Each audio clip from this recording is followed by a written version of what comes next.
Hello everybody. तो आज हम बात करेंगे कुछ ऐसे क्वेश्चन जो कि आपके एग्जामिनेशन पॉइंट ऑफ व्यू से मोस्ट इंपॉर्टेंट है, बिकॉज वेटनरी के क्वेश्चन है और वीएलडीए या एलएसए या वेटनरी इंस्पेक्टर या बीवीएससी एंड एएच की तैयारी में आपकी बहुत हेल्प करेंगे। चलिए शुरू करते हैं। बेस्ट टाइम फॉर इंसेमिनेटिंग ए काव is mid hit, standing hit, 12 से 18 आवर ऑनसेट ऑफ ईस्ट्रस या all of the above answer आएगा। ठीक है। सेकंड क्वेश्चन इससे ही रिलेटेड है। Best time for inseminating a सो, एक सो को यानी फीमेल पिग को इंसेमिनेट करने के लिए आप कब करोगे? इसका आंसर रहेगा option number B, second day of heat. याद रखना ये क्वेश्चन थोड़े कंफ्यूजिंग है, लेकिन एग्जामिनेशन पॉइंट ऑफ व्यू से बहुत ही ज़्यादा अच्छे क्वेश्चन है, आपके एग्जाम में आने के बहुत ज़्यादा चांसेस है। तो best time for inseminating a sow, second day of the heat, इसके ऊपर फोकस ज़्यादा कर रहा हूँ। ठीक है।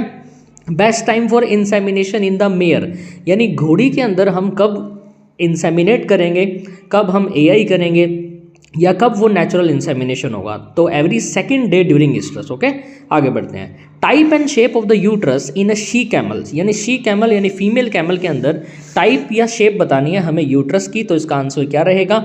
Option number C, bicornuate type का यूट्रस है और बिटवीन टी एंड वाई की आपको इसमें शेप देखने को मिलेगी यूट्रस की। ठीक है, आगे बढ़ते हैं। Endocrine cells of testis are, यानी टेस्टिस के जो एंडोक्राइन सेल्स होते हैं वो कौन से होते हैं? उनका नाम है लिडिक सेल। लिडिक सेल को हम इंटरस्टिशियल सेल भी बोलते हैं। एग्जामिनेशन पॉइंट ऑफ व्यू से ये क्वेश्चन काफ़ी अच्छा है, सिंपल सा क्वेश्चन है, लेकिन कई बार कंफ्यूजिंग हो ही जाती है लिडिक सेल और सर्टोली में। ठीक है, आगे बढ़ते हैं। The site of fertilisation in birds and domestic animals are, option number A, infundibulum and ampulla, second is isthmus and magnum या third magnum and isthmus. Option number A, infundibulum and ampulla right answer है। ठीक है। The method of pregnancy diagnosis in small ruminant sheep and goat is, तो इसके अंदर हम pregnancy diagnose करेंगे abdominal palpation से। ठीक है, मोस्ट इंपॉर्टेंट है ये भी। आगे बढ़ते हैं। Study of the male reproductive system is known as, अब मेल रिप्रोडक्टिव सिस्टम की स्टडी को बोलते हैं हम एंड्रोलॉजी और फीमेल की गायनेकोलॉजी। कंफ्यूज बिल्कुल मत होना, बेसिक सा क्वेश्चन है, कॉमन सा है, लेकिन एग्जाम में आता है। Type of placenta present in bitch and cat, ये एक टॉपिक ऐसा है प्लेसेंटा का जो कि मोस्ट इंपॉर्टेंट है, यहाँ से क्वेश्चन 100% देखने को मिलेगा। तो इसका आंसर क्या रहेगा? Option number A, endotheliochorial is the right answer. Artificial insemination basically एक सब्जेक्ट है, उसके अंदर हम आपको ये पढ़ाएंगे। ठीक है, आगे बढ़ते हैं। Most common cause of abortion in sheep and goat, sheep और गोट के अंदर अबॉर्शन होता है, उसके पीछे क्या कारण है? जो मेनली कारण है ऑप्शन नंबर ए, कंफाइलोबैक्टर फिटस, यही इसका आंसर रहेगा और मोस्ट इंपॉर्टेंट क्वेश्चन है, ये आपको एग्जाम में देखने को मिल सकता है, क्योंकि शिप और गोट से भी आजकल एग्जाम में क्वेश्चन आते हैं। कैटगट एब्जॉर्बेबल स्यूचर मटेरियल है ये, ऑब्टेन फ्रॉम सब mucosa of small intestine of which animal? इसका आंसर क्या आएगा? आप सभी को पता होगा अगर आपने अच्छे से वेटनरी पढ़ी है तो, अगर नहीं थ्योरी को क्लियर आउट किया है तो इसका आंसर आपको नहीं आएगा। तो आंसर क्या है? ऑप्शन नंबर बी, यानी sheep is the right answer. जो कैटगट होता है यानी एब्जॉर्बेबल स्यूचर मटेरियल है, शिप से बनता है। ठीक है, शिप की इंटेस्टाइन से। Which is known as a milk sugar, ये क्वेश्चन भी आता होगा, बड़ा सा सिंपल सा है। ठीक है, तो देखो मैंने इस वीडियो के अंदर ना सिंपल क्वेश्चन भी रखे हैं, थोड़े से मुश्किल भी है। ठीक है, अभी तक तो सारे सिंपल ही लगे होंगे। तो इसका आंसर क्या रहेगा? इसका आंसर रहेगा लैक्टोज। जो लैक्टोज होती है वो मिल्क शुगर होती है, यानी मिल्क के अंदर कौन सी शुगर पाई जाती है? लैक्टोज। ओके, आगे बढ़ते हैं। Breed of cattle having whitish ring along the eyes, ये जो टॉपिक है, जो ब्रीड्स है, आप कैटल की, बफलो की, गोट की एंड शिप की, आप एनिमल जेनेटिक ब्रीडिंग के अंदर पढ़ोगे, एजीबी के अंदर पढ़ोगे।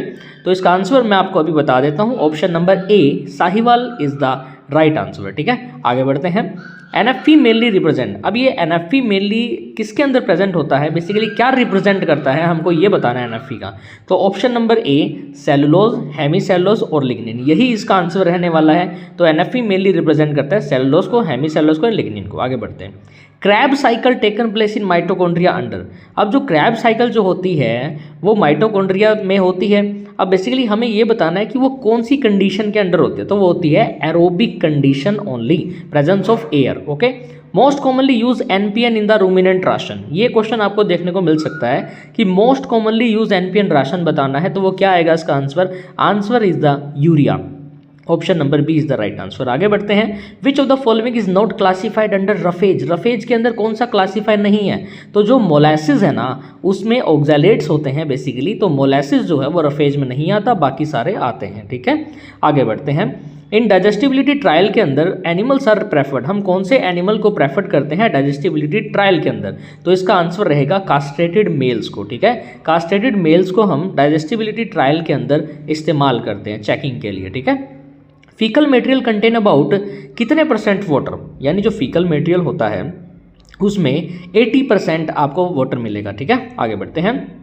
VFA having maximum absorption rate, अब इसका आंसर क्या आएगा? प्रोपिनेट, ठीक है। Option number B is the right answer. इस क्वेश्चन में कंफ्यूजिंग हो सकती है, तो आज के क्वेश्चन हम यही समाप्त करते हैं। तो हमारे चैनल को सब्सक्राइब कर लो, हमारे चैनल मोस्ट इंपॉर्टेंट क्वेश्चन के ऊपर वीडियो बनाता है और ऐसे क्वेश्चन है जो कि एग्जामिनेशन पॉइंट ऑफ व्यू से इंपॉर्टेंट है।